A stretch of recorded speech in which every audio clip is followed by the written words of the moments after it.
আসসালামু আলাইকুম। অনেক দিন ধরে একটা প্ল্যান করতেছিলাম যে নদীতে গিয়ে মাছ ধরবো, কিন্তু খামারের কাজের ব্যস্ততার কারণে আমাদের আর সেই সুযোগ হয়ে উঠতেছিল না। তো ফাইনালি আমরা আজকে সিদ্ধান্ত নিয়েছি আজকেই আমরা নদীতে গিয়ে মাছ ধরার চেষ্টা করব।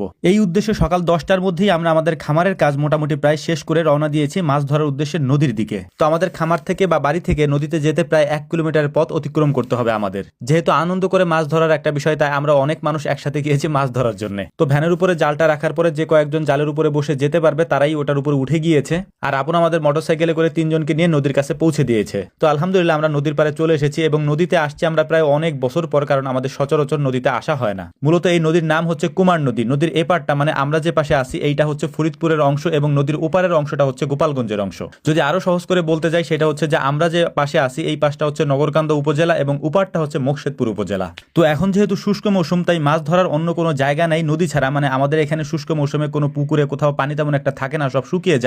এজন্য আমরা আজকে এসেছি নদীতে মাছ ধরার জন্য। মূলত এরকম পদ্ধতিতে মাছ আমরা আগে পরে কোনোদিনও ধরি নাই, মানে এত বড় জাল দিয়ে আমাদের আগে পরে নদীতে কখনো মাছ ধরা হয় নাই। তো আমাদের যে কাকার জাল আছে তাকে বলছিলাম যে কাকা নদীতে মাছ ধরা যাবে কিনা, তো সে আমাকে বলছিল যে হ্যাঁ মাছ ধরা যাবে। কিন্তু এখানে এসে আমরা দেখলাম যে ভিন্ন পরিস্থিতি। নদীতে এত পরিমাণে শ্যাওলা রয়েছে, এই শ্যাওলার মধ্য দিয়ে জাল টানা একেবারে দুষ্কর একটা ব্যাপার। তারপরেও আমরা যেহেতু অনেক মানুষ গিয়েছি, তাই আমাদের মাছ মারাটা সফল না করে আমরা আসবো না, এটা আমরা আগেই প্রতিজ্ঞাবদ্ধ ছিলাম। কিন্তু নদীতে এসে আমাদের একটা ভিন্ন অভিজ্ঞতা হলো, আর সেটা হচ্ছে নদীতে আগে যে পরিমাণ মাছ পাওয়া যেত তার ছিটে ফোটাও এখন নদীতে নাই। আর একটা বিষয় আমার কাছে মনে হলো, সেটা হচ্ছে শহরে যে মাছগুলি নদীর মাছ হিসেবে বিক্রি করা হয় তা কি আদৌ নদীর মাছ কিনা। কারণ নদীতে মাছের যে অবস্থা তাতে আমার মনে হয় না যে শহরে কোথাও নদীর মাছ বিক্রি হয়। প্রাকৃতিক পরিবেশে বড় হয় এই নদীর এক একটা মাছ যখন আমরা পাচ্ছিলাম, তখন আমাদের কাছে মনে হইতেছিল যে এগুলি এক একটা স্বর্ণ। তো যাই হোক, আমরা সবাই অনেক কষ্ট করতেছিলাম মাছ ধরার জন্য, কিন্তু মাছ তেমন একটা পাচ্ছিলাম না। একটা মাছ আমরা পেয়েছি বড়, মানে এই মাছটাই হচ্ছে আজকের দিনে আমাদের সব থেকে বড় মাছ। এটা হচ্ছে ফলি মাছ। এর পাশাপাশি ছোট ছোট কিছু বাইন মাছ, চেলা মাছ, পুঁটি মাছ, তারপর হচ্ছে যে টাকি মাছ, এই মাছগুলো আমরা পেয়েছি, কিন্তু সাইজে তা অতি নগণ্য।